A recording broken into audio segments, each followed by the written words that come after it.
Irmãos, nós estamos tratando sobre o tema, o comportamento do cristão. Afinal de contas, como o cristão se comporta? Ou não tem diferença do cristão para aquele que não é cristão? Não tem diferença o comportamento daquele que pertence a Deus para o comportamento do ímpio? Tem diferença, ou tem que ter diferença. E se não tem diferença, alguma coisa está errada. Eu não acho que os ímpios terão um comportamento segundo a palavra de Deus. E se aquele que se diz cristão tem um comportamento semelhante ao daqueles que não conhecem ao Senhor, alguma coisa está muito, muito errada. Nós, queridos, que fomos salvos pela graça, estamos no mês de outubro, o mês onde nós celebramos a Reforma Protestante. Esse ano vamos celebrar os 506 anos da Reforma Protestante.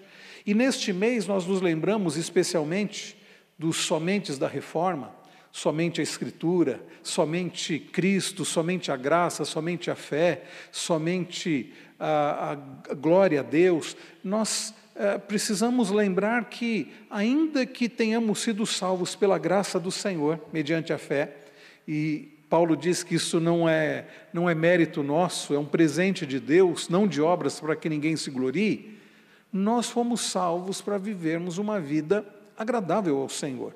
Paulo diz em Efésios 2:8, vocês não são salvos pelas obras de vocês, são salvos pela graça. Mas na sequência Paulo diz que o Senhor nos criou para que andássemos nas obras, na prática das boas obras, ou seja, salvos pela graça, a fim de que vivamos mostrando a nossa salvação através das obras, a fim de que agora salvos possamos praticar as boas obras para a glória de Deus. Nós que já pertencemos ao Senhor, já somos amados por Deus, salvos pelo Senhor, agora devemos viver em novidade de vida. E é por isso que nós estamos estudando sobre esse tema, o comportamento do cristão. O estudo de número 4, nós estamos nesse estudo algumas quintas-feiras, fala sobre a ética da santidade. O que é a santidade? Qual é a ética da santidade? E a última parte do estudo é que nós temos considerado, né, na quinta-feira passada e hoje, fala sobre a ética da santidade dentro do fruto do Espírito. Por isso eu convido você a abrir a sua Bíblia lá em Gálatas capítulo 5. Gálatas capítulo 5, texto que nós começamos a olhar para ele na semana passada. Gálatas capítulo 5. A partir do verso de número 22, depois de Paulo falar sobre as obras da carne, que são as práticas daqueles que não conhecem a Deus. Próximo domingo, se Deus permitir, nós vamos expor o Salmo 36, e no Salmo 36 Davi fala sobre a prática do ímpio, como é a vida dos ímpios, fala sobre o caráter de Deus e como devemos buscar ao Senhor. Mas aqui em Gálatas 5, depois de Paulo falar sobre as obras da carne, a partir do verso de número 16 até o verso 21, a partir do verso 22, Paulo vai falar da obra do Espírito, as obras do Espírito, e Paulo vai falar sobre o fruto do Espírito. E ele começa dizendo, verso 22, mas o fruto do Espírito é amor.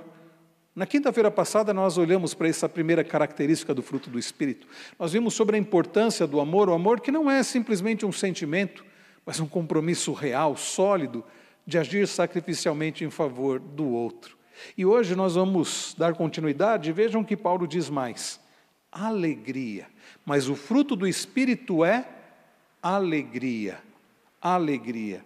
Este é o nosso tema nesta noite, neste nosso estudo, alegria. Queridos, será que é possível uma vida de verdadeira alegria, mesmo passando situações difíceis? Será que a vida do crente é uma vida só de acontecimentos agradáveis? Certamente não. Então, é possível uma vida de alegria, mesmo não sendo a nossa vida uma vida do tipo mar de rosas, uma vida onde nem tudo que desejamos acontece, uma vida onde enfrentamos problemas, lutas, dificuldades, dores, por vezes até perseguições, injustiças. É possível? A resposta é sim. Porque a alegria da qual a palavra do Senhor nos fala, não é uma alegria advinda de circunstâncias simplesmente favoráveis.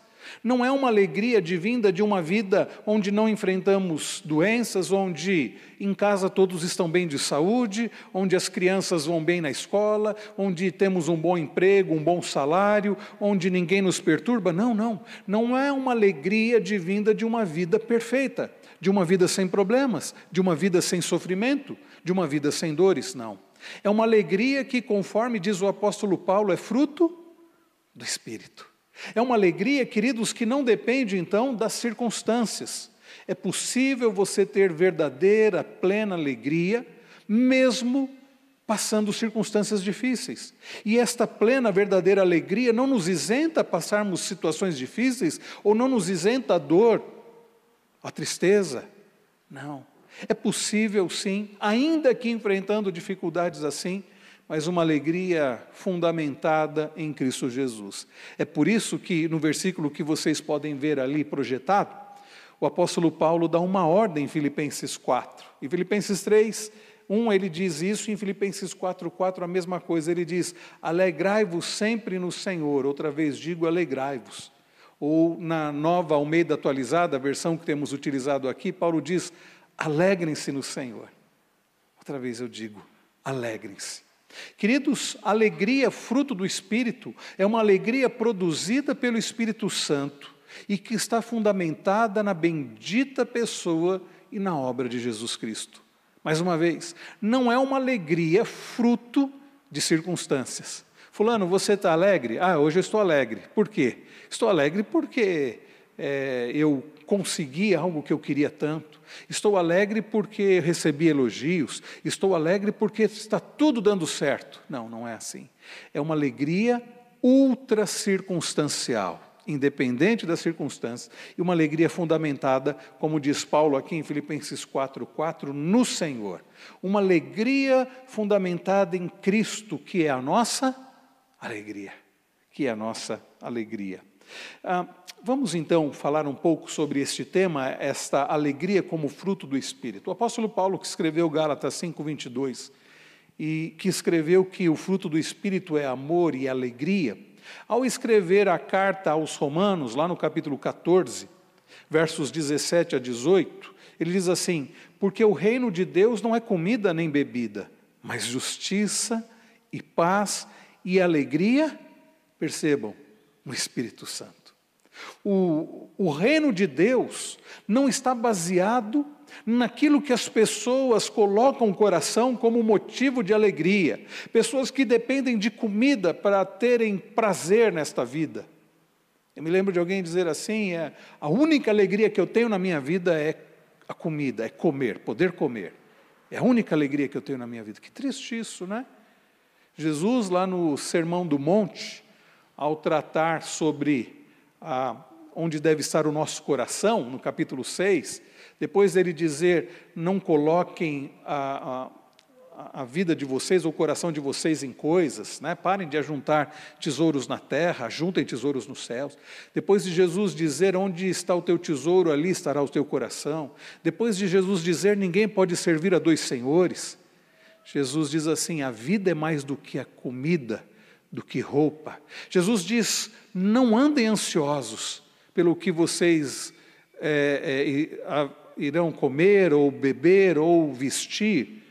A vida é mais do que isso. Ele diz: não é a vida mais do que comida, mais do que bebida, mais do que roupa. Mas é curioso, irmãos, que para muita gente a vida consiste em comer, beber, a vida consiste em bens materiais, a vida consiste na roupa que ela veste, no carro que ela dirige, na casa onde ela mora. A vida para muita gente consiste no emprego que ela tem, na posição social que ela tem. E em nossos dias, é muito forte a ideia de que você é aquilo que você tem. E por vezes nós deixamos inclusive nossas crianças serem inculcadas com isso. Você precisa ter, você é aquilo que você tem. Então, para muita gente a vida é isso. E se a pessoa não tem as coisas, não tem a comida, não tem a roupa, não tem a bebida, ou não tem bens materiais, ela não tem alegria. Fulano, você é feliz, você é alegre. eu espero um dia ser o dia que eu tiver a minha casa própria, o dia que eu tiver aquele emprego, o dia que eu tiver isso, tiver aquilo. Pessoas cuja vida é baseada ou dependente de circunstâncias, de coisas, para que a pessoa, de prazeres, para que a pessoa tenha verdadeira alegria. Vejam, nós não somos contra usufruirmos de prazeres. Eu acho interessante um livro muito mal, por vezes, interpretado, que é o livro de Eclesiastes. E há alguns anos eu assumi o desafio de pregar esse livro aqui na igreja, e foi eu começar, depois eu pensei, meu Deus, o que eu estou fazendo? Que é um livro difícil, mas pela graça de Deus nós fizemos a exposição desse livro, e eu particularmente, foi uma bênção para a minha vida, não sei se para a igreja, mas para a minha vida foi. E há uma passagem, eu não vou me lembrar agora de cabeça qual o capítulo, mas onde o sábio, provavelmente Salomão, diz assim, coma do teu pão, beba do teu vinho, namore a mulher da tua mocidade. Salomão está dizendo, aproveite a vida, aquilo que Deus tem te dado, sabe? Aproveite, se você tem a comida, sabe? Se deleite. Se você tem a bebida, e quantas bebidas, pensem, na época que eu preparei esse sermão, fiquei pensando, a variedade de coisas da criação, de frutos que Deus fez. Quem gosta de suco de manga, quem gosta de goiaba, suco de caju, eu não sou muito fã do suco de caju, mas uma limonada. Deus nos abençoa com uma riqueza de frutos e comidas de sabores e aromas diferentes, texturas diferentes. Alguém disse, Deus poderia ter feito de uma forma bem diferente, nos dado apenas algo para o nosso sustento, tipo de um maná, sabe? É aquilo e pronto. Mas Deus, em sua graça, misericórdia e bondade, nos dotou de paladar, nos dotou de olfato e criou uma variedade de coisas para a gente poder saborear. Aqueles que gostam de carne, um churrasco, Aqueles, tem a turma da salada, tem a turma da massa, tem a turma dos doces, Eu só não estou, eu acho que na turma da salada. E é tão bom você poder saborear algo e nisso glorificar a Deus. Já experimentou isso? Você está saboreando algo e você glorifica a Deus. Para aqueles que gostam de um cafezinho, você está tomando um café e agradecendo a Deus por Deus ter dado sabedoria, iluminação a alguém, depois de Deus ter criado esse fruto. Olha, agradeço ao Senhor, esses dias eu ouvi alguém falando isso, eu agradeço a Deus por Deus ter dado sabedoria para alguém, um dia pegar aquela frutinha do café, ter tido a ideia de torrar aquilo lá, depois moer aquilo lá e passar na água quente, e hoje nós temos essa bebida. E você saborear algo que você gosta e glorificar a Deus. Você bem casado, você poder usufruir do seu casamento, dos prazeres do relacionamento conjugal, no relacionamento conjugal, diga-se de passagem. Você poder desfrutar das bênçãos que Deus nos dá. Agora, sabe o que Salomão coloca? Nós não devemos colocar o nosso coração nisso. Devemos usufruir disso, mas o nosso coração não pode estar nisso. O nosso coração deve estar no Senhor. E é por isso que Paulo está dizendo, o reino de Deus não é comida nem bebida. Ainda que possamos usufruir das bênçãos que Deus nos dá, em termos de comida, de bebida, de relacionamentos, ele diz, a verdadeira alegria está na justiça, na paz, na alegria do Espírito Santo. E então Paulo conclui dizendo, aquele que deste modo serve a Cristo é agradável a Deus e aprovado pelos homens. Irmãos, a nossa vida não pode ser baseada ou dependente, em termos de prazer, apenas em coisas, apenas em comida, apenas naquilo que a gente pode experimentar, saborear. Paulo fala de coisas espirituais, de coisas que satisfazem mais do que o corpo, satisfazem a alma, o coração, o espírito. Quando ele fala de justiça, é a justiça de Cristo, é a justiça do Senhor em nós, que nos dá verdadeira paz. É a justiça que, como nós vimos domingo passado, Davi pedindo, buscando no Salmo 35, é a justiça que será manifesta de forma completa, cabal, no juízo, mas justiça que nós já podemos experimentar hoje, porque Cristo é a nossa justiça. É a paz que, como nós veremos, né, daqui a algumas semanas, é a paz que excede todo entendimento. É a paz que independe das circunstâncias também. É a paz que não significa ausência de conflitos, ausência de guerras, mas é uma paz interna, uma paz de espírito que aqueles que pertencem ao Senhor podem experimentar. E então Paulo fala da alegria no Espírito Santo, que é o nosso assunto hoje.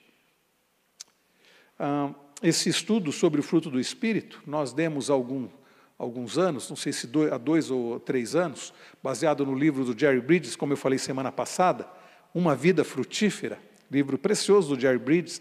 E no livro ele diz: somente os cristãos têm razão para ser alegres, mas também é fato que todo cristão deve ser alegre.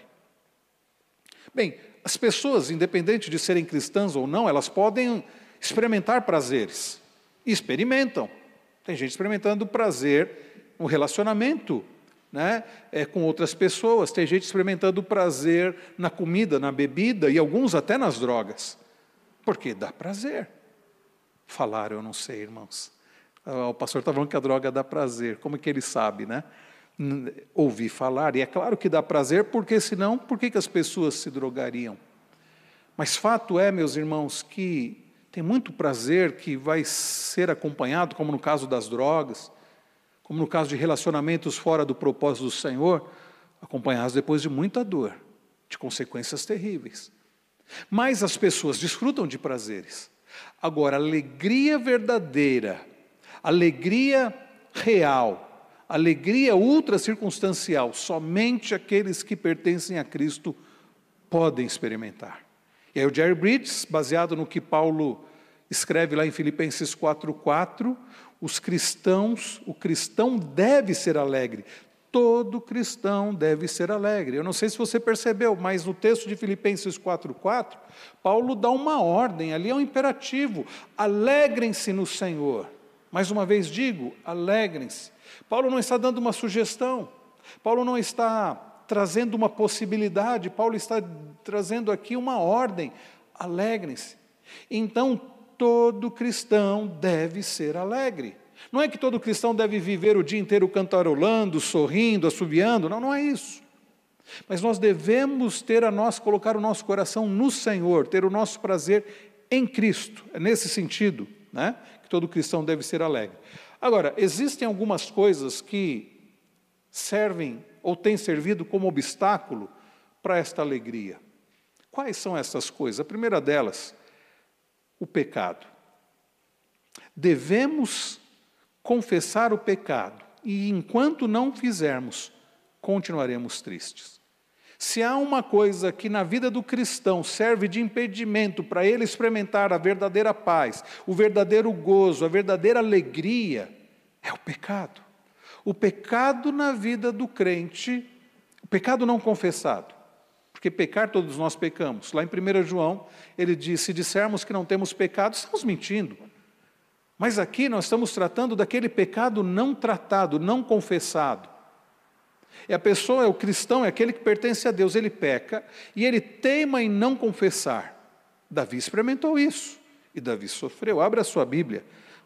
Eu sei que conhece esse texto, mas Salmo 32.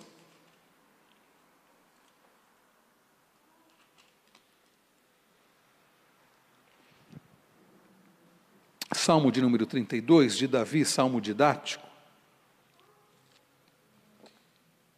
Davi começa esse salmo com uma declaração, que foi uma constatação na sua própria vida, em sua própria vida. Ele usa a expressão bem-aventurado, que significa feliz ou plenamente feliz. Ele diz: bem-aventurado aquele cuja transgressão é perdoada, cujo pecado é coberto. Ele está dizendo: é alegre, é verdadeiramente alegre, feliz, aquele que foi perdoado. Verso 2, bem-aventurado, ou seja, verdadeiramente alegre, feliz, aquele a quem o Senhor não atribui iniquidade e em cujo espírito não há engano, ou como diz a revista atualizada, era um adolo. Irmãos queridos, Davi está dizendo que para quem tem verdadeiramente uma vida de alegria, de felicidade, é alguém cujo problema do pecado já foi tratado. O homem em pecado está distante de Deus, está em guerra contra Deus, não tem paz com Deus e não tem verdadeira alegria. Mais uma vez, o ser humano pode experimentar situações de prazer, sem dúvida alguma, mas não a verdadeira, duradoura alegria. O ser humano sem Deus é uma garganta que não se sacia com nada, traz verdadeira saciedade. E ele está em busca, e ele busca em coisas, em pessoas, e nunca é suficiente. Porque só Deus pode satisfazer a alma, só Deus pode dar a verdadeira alegria para a qual nós somos criados. Daí, nos nossos catecismos, né, a Confissão de Fé de Westminster foi escrita, e dela nós temos 2 catecismos, o maior e o breve catecismo.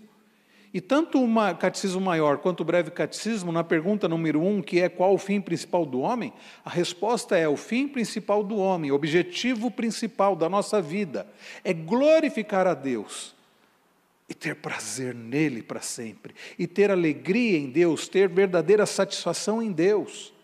E o que impede essa alegria é o pecado não confessado. Para o ímpio, ele não experimenta essa alegria porque ele não tem relacionamento com Deus. Mas o crente pode ser privado dessa satisfação quando ele teima em não confessar os seus pecados ao Senhor. Davi nos relata isso. Verso 3.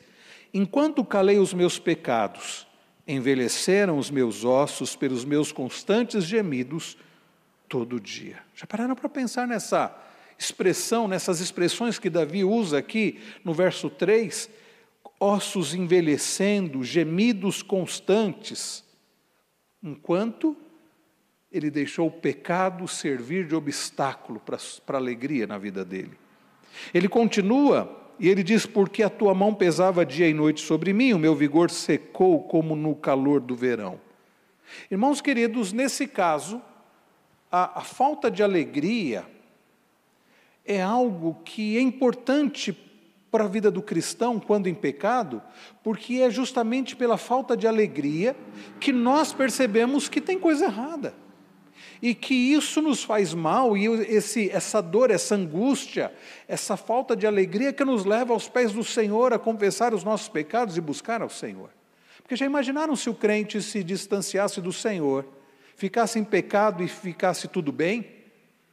Mas Deus, Ele é o Pai amoroso que corrige o Filho a quem Ele ama. E uma das formas de Deus nos corrigir é justamente pesar a sua mão sobre nós e nos privar da verdadeira alegria e satisfação. É para o nosso bem isso, porque senão nós não nos voltaríamos para Ele. Aí Davi, no verso de número 5, diz o que ele fez. Depois de ser privado da alegria por causa do pecado, ele diz: confessei-te o meu pecado, e a minha iniquidade não mais ocultei. Eu disse: confessarei ao Senhor as minhas transgressões, e tu perdoaste a iniquidade do meu pecado. Eis aqui, meus irmãos, a solução para a falta de alegria na vida do cristão, na vida daquele que pertence ao Senhor, por causa do pecado. É confessar o pecado, é tratar do pecado, é admitir o pecado, é verdadeiramente arrependido colocar diante do Senhor.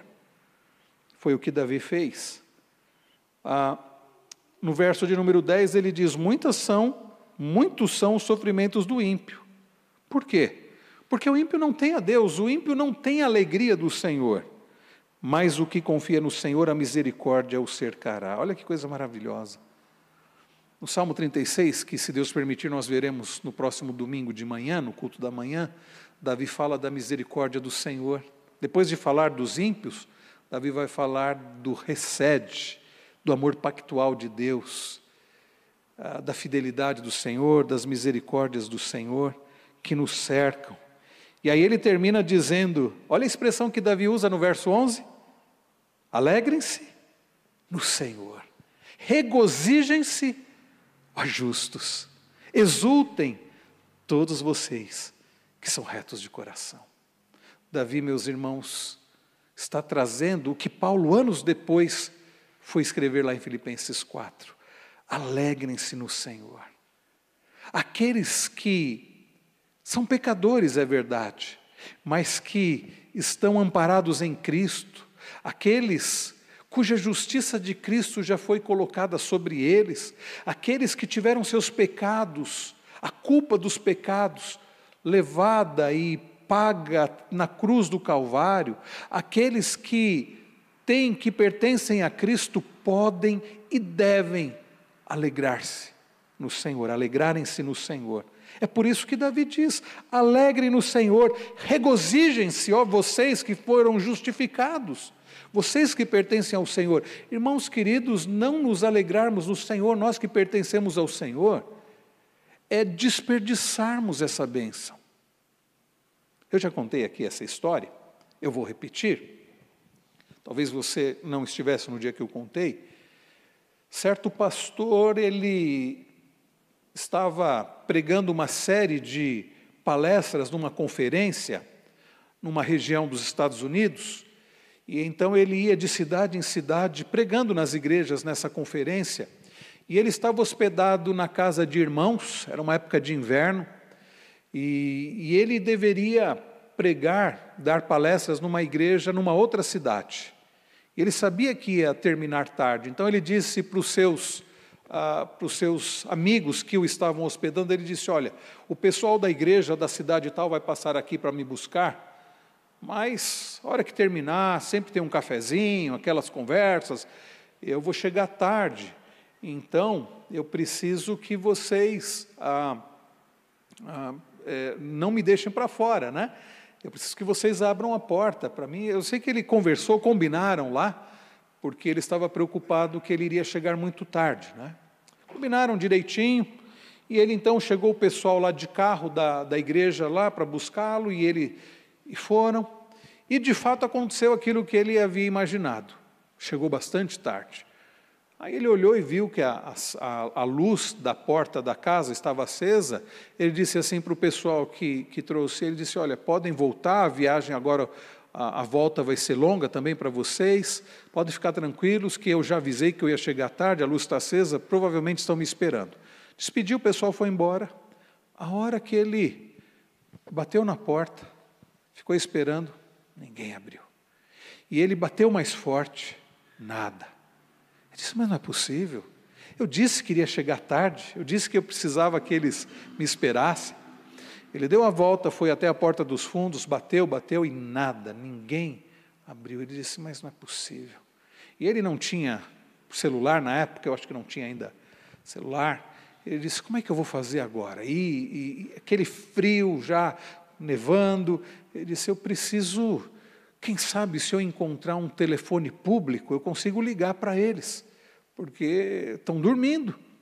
E aí ele foi caminhando na estrada, em busca de um telefone público. Ele até viu a casa de um vizinho, mas ficou constrangido de bater a porta, já era muito tarde. Falou: não, tem que procurar um telefone público. E no caminho, ele escorregou na neve, caiu numa poça de água, ficou todo molhado, tremendo de frio. Aí que ele viu ao longe um hotel.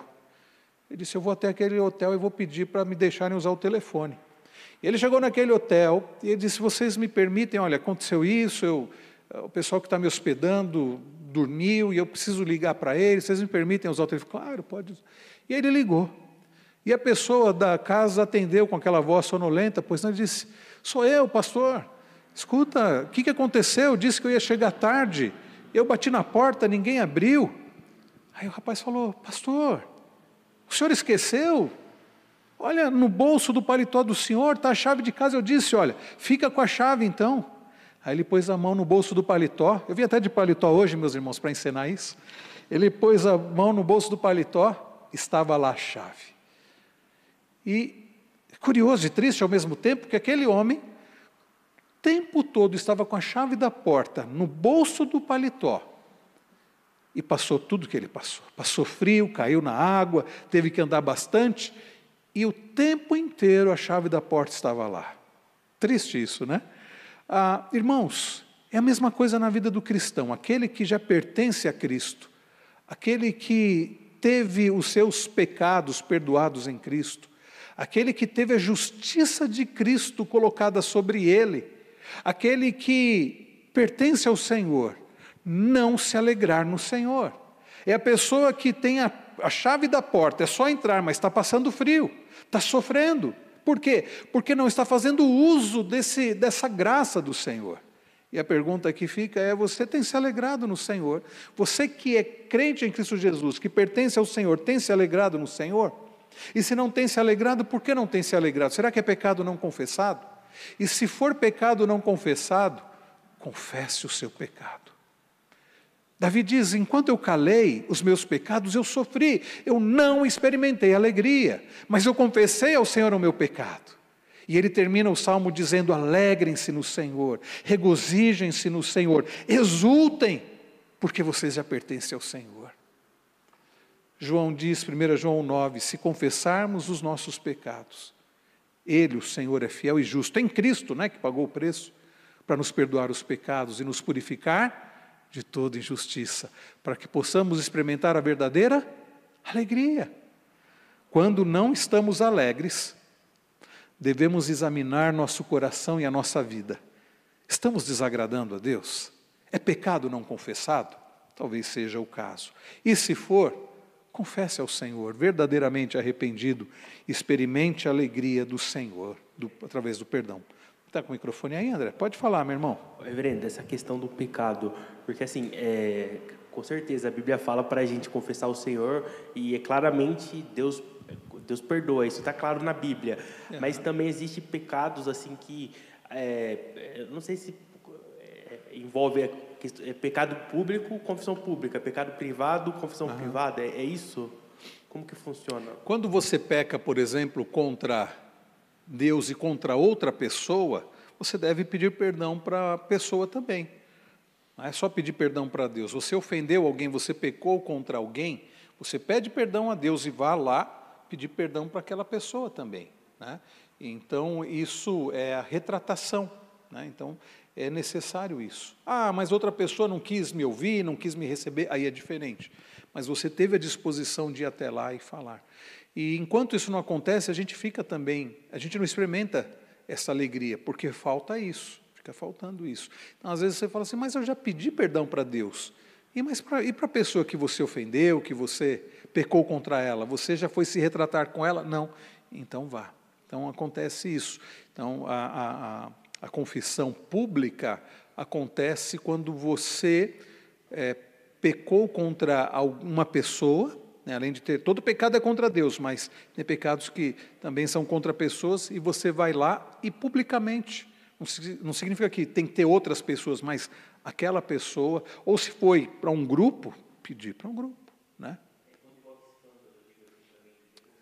Isso, quando envolve escândalo, é confissão pública, né? Porque quando é um pecado notório, tanto é que na igreja, quando a disciplina é pública e quando a disciplina é privada, aí, pelo menos na igreja presbiteriana, né? Que é governada por um conselho, quando é um pecado privado, ou seja, não há conhecimento por parte da igreja, é um pecado que só a pessoa sabe e alguém da igreja, e que o conselho da igreja ficou sabendo.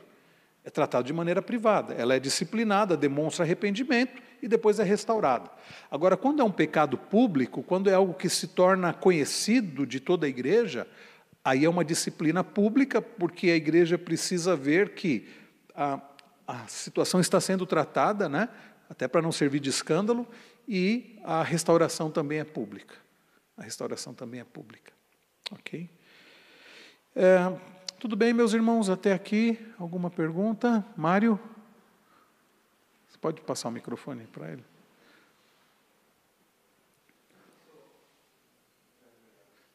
Tem que manter apertado durante um tempinho, aí vai acender a luz. Okay. Glória a Deus. Pastor, minha pergunta é a seguinte: estamos falando do fruto do Espírito. E a alegria é um fruto do Espírito. Pode um cristão sofrer de depressão? Sabemos que a depressão vem a causa de algum tipo de tristeza, algum caso. Essa é a minha pergunta. Pode um cristão, sendo cristão, sofrer da depressão? porque assim, conheci um caso, minha terra, de um pastor de muito tempo sendo pastor. E ele, um dia, forcou, entrou e ele se forcou. Então, essa é a minha pergunta, espero que você me entenda. A resposta é, esse assunto, depressão, é um assunto delicado e para a gente falar sobre ele, a gente precisaria de bastante tempo até para esclarecer bem, mas, em linhas gerais, eu creio que existem pessoas que sofrem daquilo que pode ser chamado de depressão por problemas de saúde, desequilíbrio químico, né? Quem poderia falar para nós com propriedade é o Dr. Vitor, presbítero Vitor, que é médico, que está se especializando em psiquiatria, pode falar para nós sobre isso. Eu já conheci gente também que sofrendo, né, uma angústia, por problemas de saúde, problemas de desequilíbrio em termos de saúde, e que, nesse caso, precisa da medicação, o que não isenta a pessoa poder experimentar o consolo do Senhor, mas é a mesma coisa, a pessoa tem um outro problema de saúde, diabetes, a pessoa pode experimentar do cuidado do Senhor, mas ela precisa tomar lá a medicação, precisa se cuidar, né? Então, há pessoas que sofrem, a minha dificuldade é porque hoje, nos nossos dias, parece que tudo é depressão, né? Qualquer tristeza, não, é depressão. E não necessariamente, né? Há casos, por exemplo, que são problemas, nós poderíamos dizer, bem pontuais de saúde. Eu já aconselhei gente sofrendo angústia e pensando que era depressão, e era uma disfunção da glândula tireoide, e a pessoa foi no médico, começou a tomar medicação e passou aquilo. Então, primeiro a gente precisa entender e diagnosticar de forma correta. O que eu posso dizer é que o cristão não está isento a adoecer fisicamente, e não está isento a experimentar dores emocionais. Só que eu creio que, a maioria das vezes, as dores emocionais não estão ligadas a um problema de saúde. Estão ligadas ou pecado, ou a falta de confiança, que também seria pecado, falta de confiança no Senhor, né? E sofrem, e às vezes tomam medicação e não vai resolver. E há casos de pessoas, como eu citei, pessoas com problema de tireoide, pessoas com problemas de desequilíbrio químico, que aí a medicação vai. Então, o grande desafio, Mário, eu diria para você, em primeiro lugar, é o diagnóstico. É o diagnóstico correto. Porque assim como tem gente que fala que tudo é pecado, tudo é pecado, tudo é pecado. Tem gente que fala que tudo é doença, você entende? E aí, se tudo é doença, vai tratar a pessoa de que forma? Através de medicação. E às vezes não é medicação. Às vezes a pessoa está com... O caso de Davi lá no Salmo 32. Se Davi, nos dias dele, tivesse medicação, ele tomaria medicação. Teria resolvido a medicação para o caso de Davi? Poderia ter servido como um determinado lenitivo, para deixar ele mais sonolento, deixar ele mais... Mas ia resolver o problema dele? Qual era o problema de Davi? Pecado não confessado. O que resolveu o problema dele? Confessar o pecado. Mas e se fosse um problema de saúde? Como eu citei aqui, pessoas com disfunção na glândula tireoide. É falta de confiança em Deus? A angústia que ela sente? Não. É um problema de saúde, que vai resolver através de medicação. Então, a minha resposta para você, Mário, eu creio que é possível que o crente adoeça. Assim como crente tem diabetes, crente tem problemas do coração, tem vários... Ele pode ter um problema também que leve ao sofrimento, a essa angústia, como eu citei no caso da tireoide, disfunção tireoide. E eu creio que o crente pode sofrer por pecado. E aí ele precisa tratar, né, de forma, na conduta dele para com Deus, como foi o caso de Davi. Tá? Você fala que a depressão de uma pessoa pode ser tanto espiritual como por problema de saúde. Isso. Em outras palavras, é isso. Então, por exemplo, se nós como cristãos, perdemos um ser querido, é algo bastante forte, hein?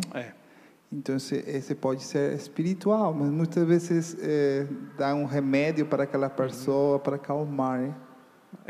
Às vezes E a situação... não é ter Mário, pecado, pastor. É como o senhor falou, pode acontecer por outra coisa espiritual. Às vezes o problema da pessoa não é, digamos assim, um problema de saúde, mas ela está tão afetada que ela precisa de uma determinada medicação para que ela consiga ser aconselhada. Então veja, não é que a raiz do problema dela seja um problema de saúde, mas aquilo tomou uma proporção tão grande que ela está tão sofrendo tanto e tão angustiada de alma, que ela precisa ser medicada para conseguir ser aconselhada. A grande bênção que nós temos na nossa igreja é termos, como eu disse, não só o Ministério de Aconselhamento Bíblico, né, que eu realizo, quanto termos Dr. Vitor, que me acompanha em muitas situações, ele me acompanha, porque eu não sei dizer se é um problema espiritual ou um problema de saúde. Eu cuido da parte espiritual, ele cuida da parte de saúde. Né? Já teve casos dele falar assim, pastor, não é minha área. A gente conversa com a pessoa e diz assim, pastor, é com o senhor. Essa pessoa, pelo que eu vi aqui, através da anamnese, através dos exames, ela não tem problema de saúde nenhum. O problema dela é em aconselhamento bíblico, é com o senhor. E já teve casos dele falar assim, olha, pastor, o problema dessa pessoa envolve medicação. Claramente envolve medicação. Então, essa é uma bênção quando a gente tem na igreja poder tratar a pessoa, porque o ser humano não é só espírito, não é só corpo. E não é uma divisão, é uma unidade. Então, ele precisa ser tratado em ambos os aspectos, né? Tanto fisicamente, emocionalmente, espiritualmente. E é por isso que a igreja que pode oferecer isso para a pessoa é uma bênção. Porque tem igreja que a pessoa vai falar assim, não, aqui a gente só pode orar por você e te aconselhar biblicamente. Quando tem um aconselhamento bíblico. Que tem igreja que o pastor fala assim, não, manda para o psicólogo. E tem igrejas que tudo vai falar assim, olha, manda para o médico. Entendeu? Então, é bom quando a gente pode tratar, tanto espiritualmente quanto de forma medicamentosa ou de forma... Ok? Mas é um assunto que não é um assunto fácil, como eu disse, para começar, até para a gente poder dizer que é depressão, é delicado, né? Eu acho que nem tudo é depressão, nem tudo é depressão. Um outro problema que pode levar a pessoa a achar que ela está deprimida e que precisa de medicação, é isso, confiança mal empregada. Aliás, voltando no caso anterior, eu não sei, eu acho, Mário, que você não estava aqui quando eu contei, e essa história eu já contei várias vezes, mas essa história me marcou muito, eu não me lembro qual ano eu ouvi isso da Eleni Vação. Eleni Vação é uma irmã nossa que trabalha com capelania hospitalar. Tem um irmão da segunda igreja de Jundiaí, o Vinícius, ele cantou aqui no aniversário da nossa igreja, ele trabalha no Grendac, ele trabalha com ela também, né? E a Eleni nos contou num dos congressos de aconselhamento bíblico, não sei se em 2012, 13 ou 14, um desses anos aí que eu participei dos congressos lá, ela contou sobre a pessoa que ela visitou no Hospital das Clínicas e que estava muito assim, doente, né, emocionalmente, o psiquiatra já para entrar com drogas pesadas, e ela conversou com essa moça, e ela escreveu 1 João 1,9, se confessarmos nossos pecados, Ele é fiel e justo para nos perdoar dos pecados e nos purificar de toda injustiça. E no outro dia, quando ela voltou lá, quando a Eleni voltou lá, o psiquiatra disse assim, o que você fez? Porque ontem ela estava quase que num estado catatônico, já ia entrar com medicação pesada, depois que você foi embora, passou um tempo, ela ficou bem, o que você fez? Aí a Eleni foi conversar com aquela moça. A moça disse assim, sabe por que eu vim para cá? Porque eu cometi plágio. Eu estava na minha conclusão de curso e plagiei o trabalho. E não que tenham descoberto, mas aquela culpa começou a me corroer, me consumir. E foi aumentando, e foi aumentando, e foi aumentando, até que eu cheguei aqui. E ela disse, mas quando eu li que bastava confessar meu pecado ao Senhor, foi o que eu fiz, isso foi libertador. Vejam, aquela moça, o problema dela, ela estava sofrendo fisicamente, emocionalmente, um problema, mas o problema dela, a raiz do problema era o quê? Culpa, pecado não confessado. Significa que todo problema é esse? Não. Nem todo. Nem todo problema. Tem gente que, de fato, está com um desequilíbrio químico, um problema que não é por pecado não confessado, mas tem gente que é. E a confiança mal empregada é outra coisa que tem levado muitas pessoas à tristeza, à angústia, e que a medicação não vai resolver. Se a nossa alegria não estiver no Senhor, como ordena Paulo lá em Filipenses 4:4, alegria que é fruto do Espírito, como Gálatas 5:22 diz, se não for Jesus Cristo, é uma falsa alegria. E aí a pessoa que não deposita a sua alegria no Senhor, ela vai viver dependente de circunstâncias. Irmãos, quanta gente eu pude ver. E eu confesso a vocês que em alguns momentos eu também experimentei isso. Medo, angústia, por causa da situação. Na época da pandemia, na época lá de eleições, teve um dia, eu acho que foi quando... Lembra-se aquele dia que o Sérgio Moro resolveu sair do governo lá e fez acusações? Nossa, naquele dia eu comecei a sentir, parece que uma taquicardia, comecei a sentir a pressão. Eu falei, o que está acontecendo? É porque eu estava olhando apenas para as circunstâncias, pensando o que vai ser do governo e o que vai ser do nosso país. Eu deixei de colocar a minha confiança no Senhor. Sabe o que eu fiz? Eu fui lá para o Salmo 146. Abre a sua Bíblia, Salmo 146. Olha o que restaurou meu coração. A partir do verso 3, Salmo 146, a partir do verso 3, o salmista, ele diz, não confiem em príncipes, nem nos filhos dos homens, em quem não há salvação. Sai-lhes o espírito e eles voltam ao pó. Nesse mesmo dia, acabam todos os seus planos. Bem-aventurado aquele que tem o Deus de Jacó por seu auxílio, cuja esperança está em quem? Está no Senhor, seu Deus, que fez os céus e a terra, o mar e tudo que neles há, e mantém para sempre a sua fidelidade, que faz justiça aos oprimidos, dá pão aos que têm fome. O Senhor liberta os encarcerados, abre os olhos aos cegos, levanta os abatidos, ama os justos. O Senhor guarda o estrangeiro, ampara o órfão e a viúva, porém transtorna o caminho dos ímpios. O Senhor reina para sempre. O seu Deus, ó Sião, reina de geração em geração. Aleluia. Depositar a nossa confiança em pessoas, depositar a nossa confiança em governantes humanos, depositar a nossa confiança em nós mesmos vai levar ao quê? Ao medo, à tristeza, à angústia, à frustração. Depositar a nossa confiança naquele que tem poder, tem todo o poder, naquele que é o Criador de todas as coisas, naquele que faz justiça, naquele que age, que liberta, que cura, é de fato poder experimentar verdadeira alegria e paz. E aí a pergunta que fica é, em quem você tem depositado a sua confiança? Em quem você tem depositado a sua esperança?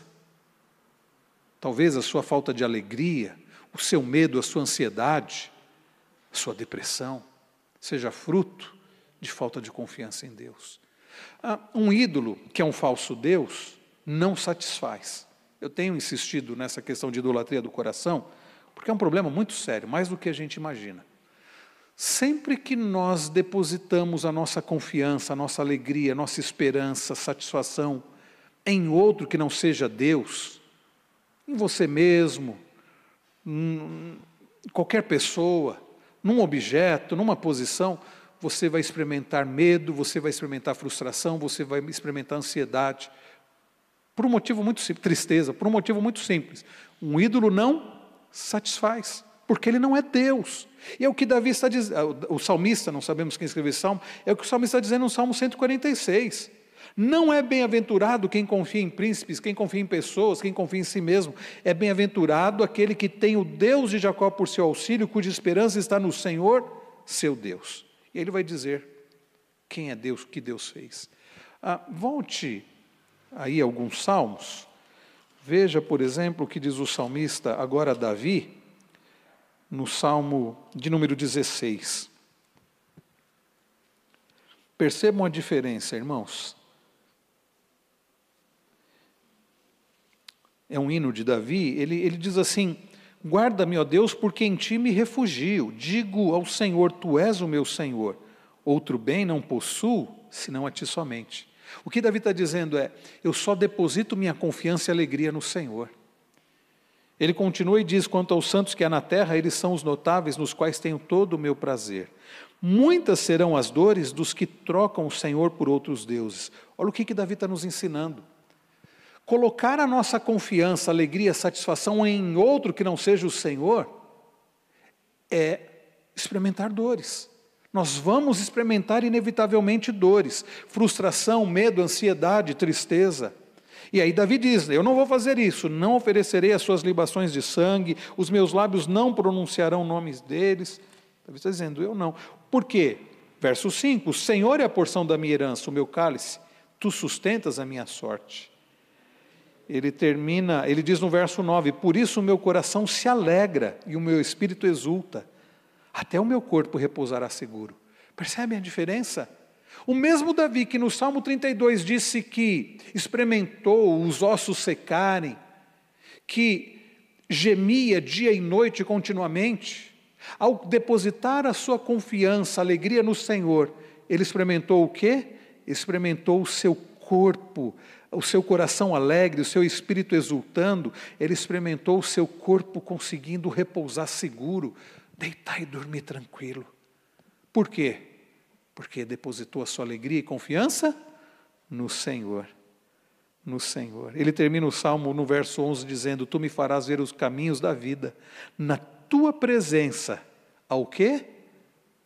Plenitude de alegria. Irmãos queridos, nós perdemos nosso tempo, nos frustramos, buscando alegria fora da presença do Senhor. Você vai ter prazer? Vai. Você vai correr, vai buscar, vai conquistar, vai te dar prazer. Aquele emprego, aquele carro, aquela casa, aquela pessoa, eu não sei, mas vai passar. Você vai precisar de mais e nunca vai ser suficiente. Mas quando a alegria está no Senhor, como Davi diz, como Paulo trouxe a ordem, aí nós vamos experimentar verdadeira plenitude de alegria. À tua direita, diz Davi, há delícias perpetuamente. Voltando aqui para o slide, Lucas 10, 17 a 20, então regressaram os 70 possuídos de alegria, dizendo, Senhor, os próprios demônios se nos submetem pelo teu nome. Não obstante, alegrai-vos.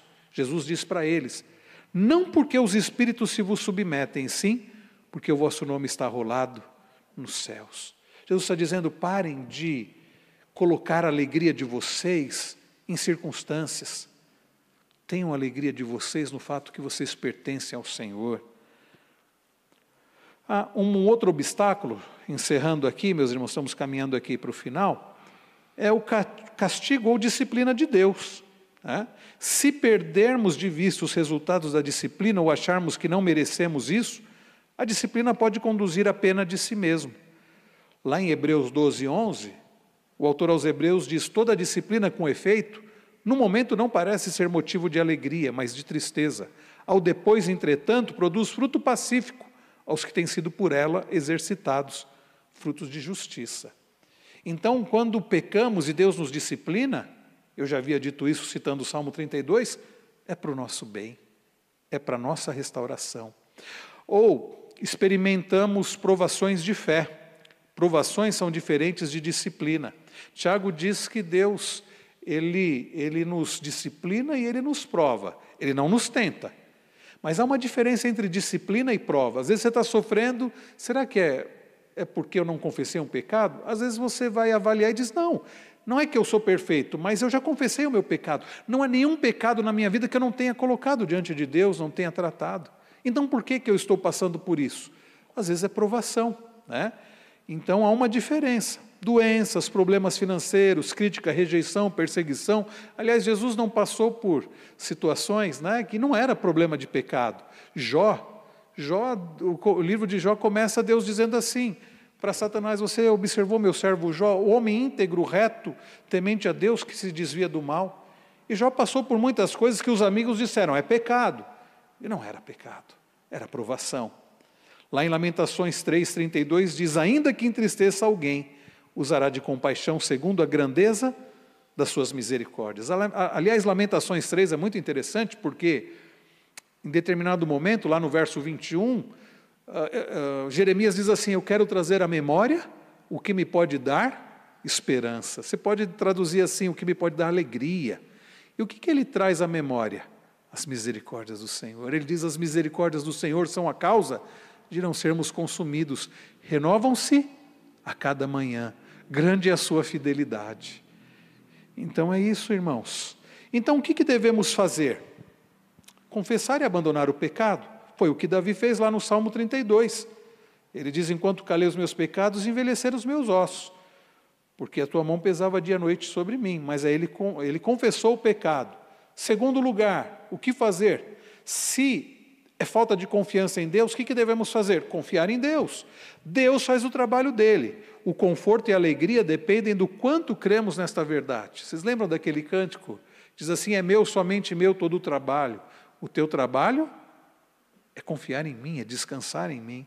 Por que é, queridos, que não confiamos no Senhor? É o que Jesus pergunta para os discípulos lá naquele barco, durante que passaram a enfrentar aquela tempestade, que disseram: Senhor, o Senhor não se importa que a gente morra? E Jesus, depois de acalmar o vento e o mar, diz assim: por que vocês são tão medrosos? Por que é que vocês não têm fé? Nós precisamos confiar no Senhor. O apóstolo Paulo escreve Romanos 8:28, sabemos que todas as coisas cooperam para o bem daqueles que amam a Deus. A sua falta de alegria, de segurança, por vezes é porque você não confia que Deus tem todo o poder e te ama. Essa é a doutrina da providência. Há um Deus que dirige todas as coisas de forma soberana, e mais do que isso, Ele é um Deus bom, e dirige todas as coisas de forma soberana para a glória dEle e para o bem do seu povo. Daí Paulo dizer: todas as coisas cooperam para o bem daqueles que amam a Deus, daqueles que foram chamados segundo o seu propósito, a fim de nos fazer semelhantes a Cristo. Nós precisamos confiar em Deus, nós precisamos ver o futuro distante, nós precisamos olhar além. Há um hino muito bonito, eu acho que o nosso coral não canta esse hino. Eu me lembro do coral da igreja de Guarulhos, há muitos anos atrás, quando eu era criança, adolescente, diz assim: olhai além. Nós precisamos olhar além. O foco da nossa alegria deve ser nossa esperança na herança eterna que nos espera em Cristo Jesus. Agora, se você olhar só a circunstância, olhar só o que está acontecendo aqui, você não vai se alegrar, não. Porque muito do que nós experimentamos é mais difícil. São coisas que saem não do jeito que a gente quer. A gente precisa ter o nosso olhar além das circunstâncias. Há um cântico que diz assim: não olho circunstâncias, só olho o seu amor, não me guio por vistas, alegre estou. 1 Pedro 1, 5 e 6, sois guardados pelo poder de Deus mediante a fé para nossa salvação, ou para a salvação preparada para revelar-se no último tempo. Nisso exultais, embora no presente por breve tempo, se necessário sejais contristados por várias provações. Mas Pedro está encorajando aqueles irmãos, como nós vimos na série no ano passado, que nós pregamos 1 e 2 Pedro, alegrem-se no Senhor. Dê graças em toda situação, sejam em situações boas ou ruins. Daí Paulo, em 1 Tessalonicenses 5,18, dizer: em tudo dai graças. Por quê? Essa é a vontade de Deus em Cristo Jesus para vocês. Quais são os frutos? A gente passa a agradar a Deus, porque o reino de Deus não é comida nem bebida. Nós já vimos, mas justiça, paz, alegria no Espírito Santo. Nós somos fortalecidos quando nos alegramos no Senhor. Lá em Neemias 8,10 diz: não vos entristeçais, porque a alegria do Senhor é a vossa força. Conclusão, citando as palavras do Jerry Bridges, lá no livro Uma Vida Frutífera: podemos ser cristãos tristes ou podemos ser cristãos alegres. Você pode estar com a chave da porta no bolso, passando frio. Podemos passar pela vida com aborrecimentos, mau humor e reclamações, ou podemos nos alegrar no Senhor, como nosso nome escrito no céu, na esperança de uma herança eterna. O que você vai escolher? É nosso privilégio e ver ser alegre. Estar triste é desonrar a Deus, assim como negar seu amor e seu controle sobre nossa vida. É ateísmo prático. O que é o ateísmo prático? Você diz que conhece ao Senhor, pertence ao Senhor, mas você não se alegra, não confia no Senhor. Vive como se Deus não existisse. Esse é o ateísmo prático. Ser alegre é experimentar o poder do Espírito Santo dentro de nós e dizer para um mundo espectador: nosso Deus reina. Abra sua Bíblia para a gente encerrar. Eu me lembrei desse salmo agora, com esse final aqui dessas palavras do Jerry Bridges, Salmo 97. Só o verso de número 1. Ele diz assim: reina o Senhor, alegre-se a terra, exultem as muitas ilhas, porque reina o Senhor, a terra toda tem motivo para se alegrar no Senhor que reina. Espero que seja esse o seu caso.